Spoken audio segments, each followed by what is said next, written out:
Un gran político, una gran persona, el doctor Carlos Mateo Valmelli. Acompáñeme, vamos a orar con él.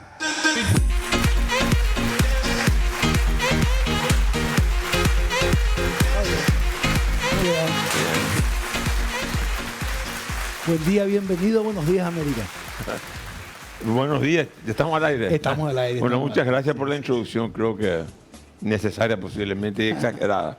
No, claro que sí. Yo tuve la oportunidad de escucharle hace no mucho en una charla de Dende y me quedé muy grato. Bueno, muchas gracias. Doctor, un día histórico, día 20 de enero, por fin se dará, porque es aproximadamente a la 1 de la tarde de nuestro país, la asunción de Donald Trump.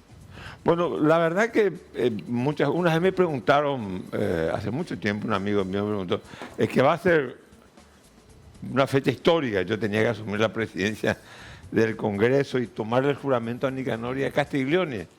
Y entonces yo le respondí, le dije, todos los días son días históricos, porque todos los días suceden cosas que van a tener un impacto en la historia, ¿verdad? Esta es un día formal en donde caduca una administración norteamericana y asume otra. Ahora, en comparación con años o décadas anteriores, tenemos que reconocer que asume un presidente que es un personaje, muchas veces él mismo se autorretrató como un personaje caricaturesco, excéntrico, que dice cosas que hacen mucho ruido. Por ejemplo, ahora Groenlandia va a ser Estados Unidos, Canadá tiene que anexarse a Estados Unidos, el Golfo de México se va a llamar el Golfo de América, el Canal de Panamá tiene que volver a Panamá. Es un hombre estridente, digamos, pero hay una gran diferencia. Él asume la presidencia de Estados Unidos, pero no asume como asume Bill Clinton. Cuando Bill Clinton asume la presidencia de Estados Unidos, el mundo era unipolar. Unipolar. Había caído recién el muro. Caía el muro de Berlín, el socialismo se había diezmado, Gorbachev estaba de alguna manera desintegrando lo que era la Unión Soviética, y todos pensábamos, no todos, pero se pensaba, había un pensamiento hegemónico, un único pensamiento que decía el mundo va a ser un mundo globalizado, en donde se va a imponer la economía de mercado y la democracia liberal. Y eso no sucedió. Hoy estamos con un Trump que asume la presidencia en un mundo, en una poliarquía, en un mundo multipolar, en donde hay otros liderazgos, China, en donde el desarrollo del mundo no fue un mundo lineal, en donde se impuso la economía de mercado y la democracia liberal. Todo lo contrario. Hoy tenemos tres modelos, yo creo, en competencia. El modelo norteamericano, que es un capitalismo con valores conservadores y libertad. El modelo de China continental, que es economía de mercado, con centralismo y autoritarismo político. Y tenemos el modelo europeo, que va a ser el que más cuestionado va a estar, en donde es el estado de bienestar, con una Europa marginal en el mundo. Entonces, no asume el país el liderazgo, un presidente que va de un poder hegemónico, que excluye a los otros competidores. En el año 90 China no era lo que hoy en día es. Sin embargo, las proyecciones dicen lo siguiente. Hoy el Producto Interno Bruto de China continental se asemeja al de Estados Unidos. En 14 años, según algunas proyecciones, o en 20, 30 años, el Producto Interno chino va a ser 24% del Producto Interno Mundial y el americano va a ser 14%. Ahora, ¿cómo Trump o los Estados Unidos van a conservar su liderazgo o su presencia militar planetaria? Estados Unidos es el único país que tiene una presencia militar planetaria en toda la Tierra. ¿Cómo lo van a mantener? ¿A qué costo? Con una economía menor. Entonces yo creo que el mundo es un mundo que va hacia otras perspectivas. Trump será un personaje muy importante, pero Estados Unidos no tiene la gravitación que tenía en la década del 90 en el año 2000 o cuando asume Obama en el 2008 o cuando asume el George Bush padre, que era la caída total, el desmembramiento del mundo socialista. Entonces yo creo que hay que mirar el mundo en perspectiva. ¿Y la TAM dónde entra ahí, doctor? La TAM. No, el continente latinoamericano, yo creo que el eje central, en primer lugar hay que destacar algo. La geopolítica, que todos pensábamos que la geopolítica estaba caduca, bueno, por el nazismo, después durante la antes de la Segunda Guerra Mundial. Antes de la Primera Guerra Mundial se desarrolló una ciencia que se llama la geopolítica. La geografía y la política juntas. Los países, sus necesidades geográficas. El mundo europeo tenía también sus colonias diferentes. ¿Usted estudió en Alemania? Yo estudié en Alemania. Yo leí su biografía, sí. Entonces, la geopolítica tenía una fuerza. Y después cuando viene el triunfo, la caída, o sea, el triunfo de la democracia, se organiza un mundo liberal con instituciones especialmente fomentadas por los Estados Unidos de Norteamérica para tratar de estabilizar el mundo. Pero hoy en día vemos que la globalización está cediendo antes de las pretensiones geopolíticas. ¿Qué es lo primero que dice Trump? Un discurso redentista, de volver a recuperar. No, Groenlandia tiene que ser norteamericana. Canadá tiene que juntarse, anexarse a Estados Unidos. El Golfo de México se llama Golfo de América. Y Panamá fue la peor cosa que hizo Jimmy Carter. Entonces hay un discurso redentista por parte de los Estados Unidos. O sea, el MAGA en sí. No hay una geopolítica, no los intereses geopolíticos. ¿Cuál va a ser el eje central de la política exterior norteamericana? América Latina no, para nada. El Pacífico. ¿Dónde está el crecimiento económico? ¿Quiénes están desafiando la economía, la tecnología norteamericana? China, Vietnam, Japón. Japón y Corea son aliados de Estados Unidos. Lo que te quiero decir es que el mundo se está configurando de otra manera. ¿Cuál va a ser el eje central del mundo? El Pacífico. Segundo, el Medio Oriente, porque ahí hay conflicto militar y está Israel y el lobby judío en Washington es de fundamental importancia. Y Ucrania, la guerra se va a terminar, va a ganar Rusia, como se sabía de entrada que Rusia iba a ganar, y posiblemente Putin saque una tajada de esta guerra que le costó tanto al mundo, que fue una guerra, desde mi punto de vista, un cálculo equivocado de la política exterior norteamericana, en donde se demostró el declive de Europa como potencia mundial. A través de la OTAN, ¿verdad? Porque intervino a través de la OTAN. Ahí, doctor, le quiero preguntar dos cosas. Son varias, ¿verdad? Y ya entramos a Paraguay con Estados Unidos. Respecto a... Vemos de acá, desde el Paraguay, la política o la ideología demócrata, en cuanto al partido me refiero, de los Estados Unidos, versus estos republicanos de ahora, ¿verdad? Y uno parece que ve política bastante antagónica ideológicamente. Pareciera ser que uno ve el mundo dividido entre soberanistas y globalistas, o globalismo en términos ideológicos. Y ahí tenemos todas estas figuras como Milei, Trump, Musk, que está ahora ahí cerca de Trump. Le tenemos a Meloni en Italia, Le Pen un poquito ahí cerca en Francia. ¿Qué usted ve de esto? ¿Esto es realmente así o a la hora de los dólares son todo lo mismo? No, en primer lugar hay temas, debates en la agenda que van a pasar a un segundo orden, que nunca quizás tuvieron que nunca incidieron tampoco en la política, en el sistema interestatal. El sistema interestatal siempre se rigió con la escuela yo creo, del realismo político. Los estados conocen intereses, no principios. Y eso viene desde Tucídides en la guerra de Peloponeso, 300 años antes de Cristo. No hay nada inventado en la tierra. No se inventa nada nuevo, las cosas se redefinen, se repiensan. Igual que la música, siempre vamos a escuchar que hacen remake de la música. Entonces yo creo que los debates de identidad colectiva, el colectivo gay, eso va a pasar a segundo orden y va a ser una cuestión doméstica. Ahora bien, algunos presumían, yo creo con ingenuidad, que la arquitectura del mundo global se iba a construir negando la existencia del Estado de la Nación.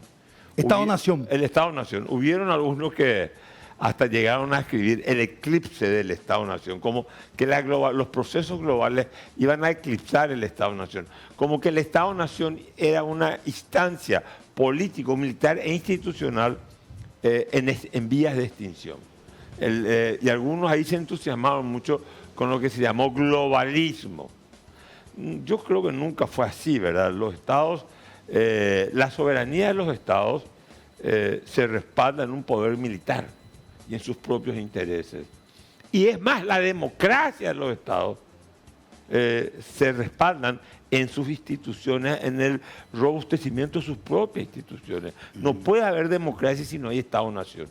El debate de la globalización de la década del 90 era un cuestionamiento, un reto al Estado-nación, la interdependencia económica, el mercado por arriba del concepto de soberanía, la razón de Estado abajo de la razón humanitaria de Estado. Yo soy partidario de la razón humanitaria de Estado.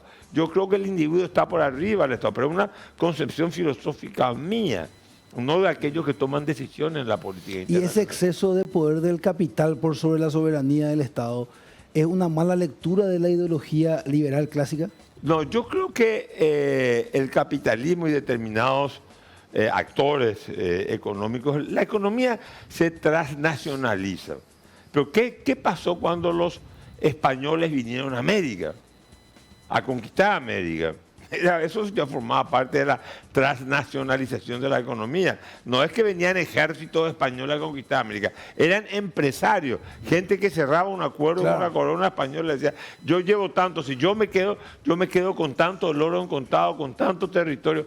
O sea, la economía siempre tendió a transnacionalizarse. Pero no solamente la europea, también en China, digamos. Nosotros tenemos que entender que hasta 1850, el Producto Interno Bruto más grande fue el chino y no fue el europeo. Cuando empieza la revolución industrial en Inglaterra, ahí las cosas van cambiando. ¿Qué te quiero decir con eso? Que vamos a tener un quinquenio, la presidencia Trump dura 4 años. Yo personalmente lo único que creo que Estados Unidos, ¿cuál va a ser el eje central de estos 4 años? ¿Cuál va a ser el esfuerzo de Trump? Principalmente. Estados Unidos es hoy en día un país, una potencia en declive. Ya no es el único poder en el mundo. En la India no manda Estados Unidos, manda la India. En Pakistán manda Pakistán. O sea, esa poliarquía significa que existen poderes regionales que pueden cuestionar, ya el poder planetario norteamericano ya no aguanta para mantener una presencia en todo el planeta. ¿Qué van a hacer los norteamericanos? ¿Qué va a hacer Trump?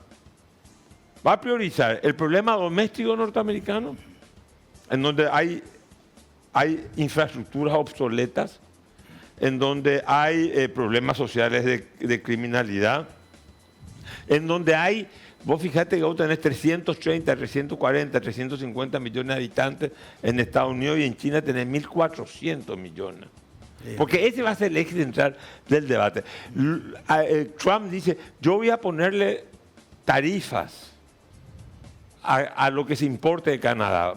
El tratado que firmó Bill Clinton lo voy a... ¿Por qué razón? El NAFTA, dice, o sea, él ignoraría el NAFTA. Él dice, claro, pero ¿cuál es el que dicen los canadienses? Claro, él quiere anexarse, que Canadá forme parte de un Estado de la Unión. Claro, porque según él va a ponerle 25% de impuestos a lo que se importa de Canadá. Pero eso va a provocar inflación en Estados Unidos, porque lo que los norteamericanos importen de Canadá va a tener 25% de impuestos más. Y lo de China también, doctor. A China también va a tener 40, ponerle, 60, claro. 60. Supuestamente sería solo para aquellos servicios, para aquellos productos que no tienen un sustituto muy fuerte, ¿verdad? O que son producidos en Estados Unidos, porque como él quiere hacer América grande de vuelta, él no quiere establecer esta competencia. Si tiene que elegir un producto americano, lo va a hacer. Y un producto chino, no, ¿verdad? Pero de todas maneras...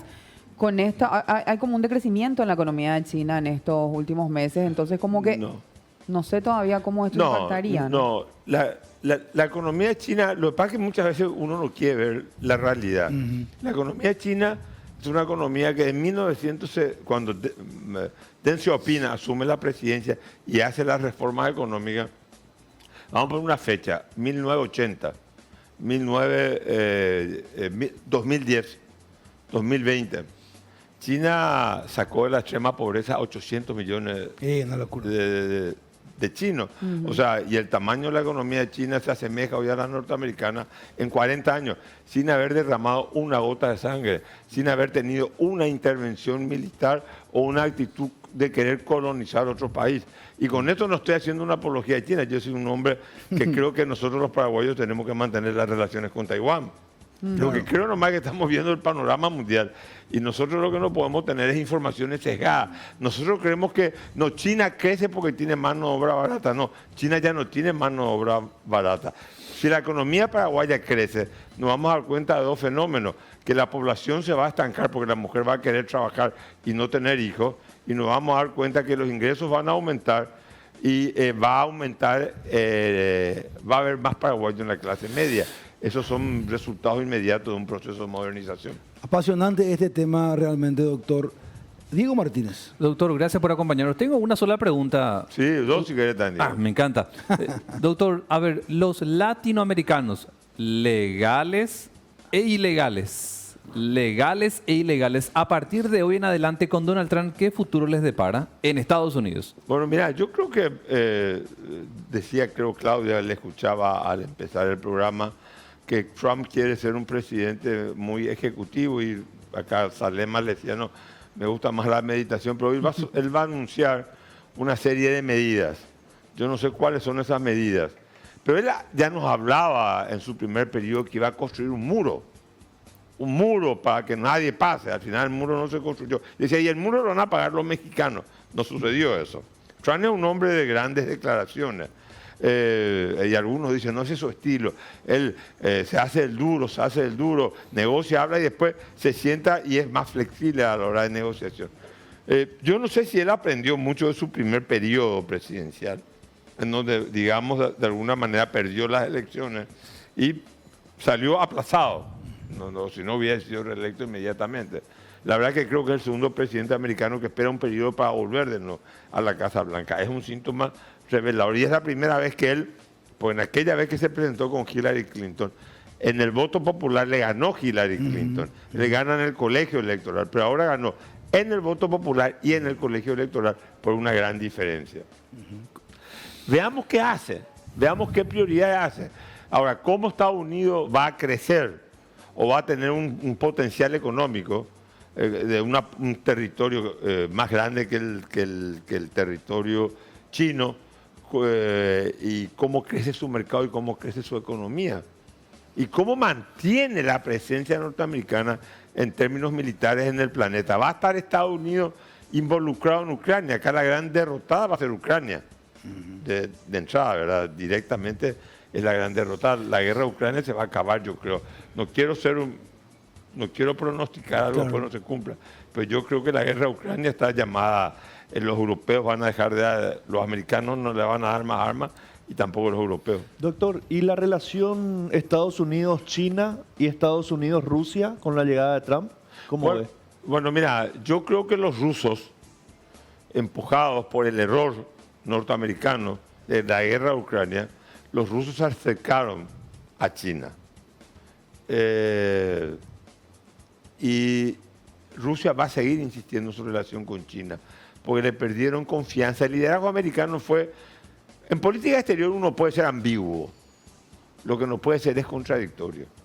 Y el liderazgo americano fue contradictorio en muchas cosas. Y yo personalmente pienso que Trump, que en eso sí es un zorro, va a tratar de buscar que Putin se acerque de nuevo a la órbita norteamericana y se aleje de la órbita china. Porque Putin, cuando asume el poder en Rusia, él buscaba un entendimiento con Occidente, y Occidente le negó ese entendimiento. Ahora yo pienso que, es más, yo creo, si vos me preguntás cuáles son los efectos de la guerra de Ucrania, primero la destrucción de Ucrania, la desmembración de cierta parte del territorio de Ucrania, y en tercer lugar, un punto que es de fundamental importante, importancia. Si no había guerra, Rusia y Alemania iban a seguir en un proceso de integración económica y política. Y ese entendimiento ruso-alemán significaba el conocimiento, la ciencia alemana con las materias primas rusas. Entonces ahí se iba a generar un nuevo eje que podía mantener el protagonismo europeo en el mundo, con el liderazgo alemán y el liderazgo ruso. Porque ¿qué sucede con Rusia? Que los europeos o los occidentales ven que Rusia no es occidental y Rusia es occidental. 7 millones de kilómetros cuadrados geográficamente pertenecen a Europa. Tienen una religión, son cristianos, ortodoxos como nosotros. Católicos. No, son ortodoxos y hablan un idioma también, digamos, eslavo, ¿cierto? Pero digamos que se escribe. O sea, tienen una cultura, Dostoyevsky, Tolstoy, filósofos, físicos nucleares, tienen el mismo pensamiento que digamos que un alemán, que un francés. Entonces ese es el problema con Rusia. Rusia nunca ha sido percibida como parte de Europa. Y Rusia siempre ha sido invadida. Fue invadida por Napoleón, fue invadida por Hitler. Entonces, vamos a ver cómo se configura el mundo ahora. Y vamos a ver qué capacidad tiene Trump. Trump habla mucho, pero imponer todo lo que él dice en la realidad demanda una capacidad política, económica y militar que yo no sé si hoy Estados Unidos la tiene en el mundo. Yo no sé si los chinos están tan preocupados como hubieran estado en la época de Clinton, donde sí el mundo era unipolar. Los chinos hoy es un país que tiene una gran musculatura económica, han invertido muchísimo en infraestructura. Es cuestión de ver en 40 años lo que se invirtió en infraestructura en China, en tecnología, en todo. Ahí, doctor, hablando un poquito de lo que tiene que ver con... hablamos un poquito de Paraguay. Hablemos un poquito de Paraguay. ¿Qué es lo que Paraguay tiene para ofrecerle a los Estados Unidos? Porque finalmente en este juego uno tiene que saber qué cartas tiene que le interesa al otro. Eso se trata, usted bien decía, que los estados buscan intereses, ¿verdad? Que así se maneja el mundo desde antes de Cristo incluso, ¿verdad? Bueno, ¿qué es lo que nosotros podemos ofrecerle a los Estados Unidos que sea de su interés hoy? Y le tiro algunas cartas desordenadas, ¿verdad? Uno de ellos es aquel apoyo incondicional aparentemente que le tenemos a Taiwán, que parece que le interesa mucho a los norteamericanos. De alguna manera nuestra ideología, nuestro apoyo a Israel también de alguna manera suma. ¿Qué es lo que ahora está el presidente Peña ahí? ¿Qué es lo que nosotros tenemos que sacar? ¿Qué tajada podemos sacar aparte de congraciarnos con un al pelo de Donald Trump? ¿Qué más podemos sacar ahí? No, mira, yo creo que nosotros tenemos que solicitar, no digo exigir, eso sería una actitud estúpida, por sobre todas las cosas, la apertura del mercado norteamericano de los productos paraguayos. Y si es posible, inversión norteamericana en el Paraguay. Pero si ustedes miran el panorama, pues, digo, no hay mejor cosa que ver el mundo desde la realidad y no de la imaginación. La imaginación para especular, pero no para tomar ciertas decisiones. Las grandes inversiones que se hicieron en América en los últimos tiempos, extranjeras, es de China continental, no son norteamericanas. Nosotros no estamos viendo grandes inversiones norteamericanas en América del Sur. Y en el Paraguay yo no veo ninguna. Por lo menos que yo sepa, no veo ninguna. Ahora, sería fantástico que el capital norteamericano se instale en Paraguay. La inversión directa estoy hablando, no inversión financiera. ¿Hay algún pronóstico ahí? No, yo no veo. Nada. No, pues tiene que ver también con el mercado, con nuestro mercado tan estrecho, tan pequeño. Tampoco no es un punto de atracción para todo el mundo. Eso hay que entender. Ahora, Paraguay en Mercosur ya es otra historia. Pero Paraguay solo es un país de 6 millones de habitantes y una capacidad de consumo doméstico muy, muy limitada, ¿verdad? Nosotros tenemos que pedir que nuestros productos de exportación puedan acceder al mercado norteamericano. Pero Trump lo que está anunciando es proteccionismo. O sea, lo que se pensó que la globalización iba a superar, iba a acabar con las barreras aduaneras, hoy Trump lo que dice es proteccionismo económico. Entonces, Milei, que es un libre mercado, festeja el triunfo de Trump, pero Trump lo que anuncia es, che, ¿saben qué? Yo voy a proteger mi mercado, voy a tomar medidas proteccionistas y a todo el mundo le voy a poner impuestos. Entonces no sé qué se puede celebrar como, digamos, que Trump sea la panacea de la economía libre del mercado. Al contrario, 60% a China, 25% a Canadá. Y fíjate que hoy México, su mayor mercado exportador, es Estados Unidos, Norteamérica. Y también le puede poner impuestos a los productos mexicanos, a la industria mexicana, que muchas veces ahí sí hay capital, asentado capital norteamericano. Doctor, qué privilegio hablar con usted. Ojalá que se pueda volver a dar esta charla, porque hay tantas cosas. Le cuento nomás una anécdota que tiene que ver con usted. Hace un par de años había sucedido un problema con la embajada y usted había contado en un programa de televisión. A mí me gusta mucho la historia, principalmente paraguaya. Había contado la historia del Water Witch, de cuando Carlos Antonio López... Ah, sí, la bombardeó, Sí, claro. y yo aprendí a través suya y después investigué, ¿verdad? Sí, Sí. ahí los paraguayos, sí. La verdad que yo, sabes, tuve una de... Sí, los americanos tuvieron, yo entiendo que el intervencionismo humanista para proteger los derechos humanos, especialmente hay que rendirle ahora un homenaje al expresidente Jimmy Carter, que en la época dura de la dictadura, digamos, hubo un embajador acá, se llama Robert White, que tuvo una intervención decidida para el respeto y la protección de aquellos que eran perseguidos políticos. Quiero rendir un homenaje al presidente Jimmy Carter. Recién fallecido, recientemente fallecido. A los 100 años, un gran hombre. Doctor, un privilegio. Gracias por este espacio. Muchas gracias y a ustedes y que, bueno, éxito en el programa. Gracias, gracias. Estuvo con nosotros el doctor Carlos Mateo Valmeli. Diego Martínez, ¿tenemos un contacto?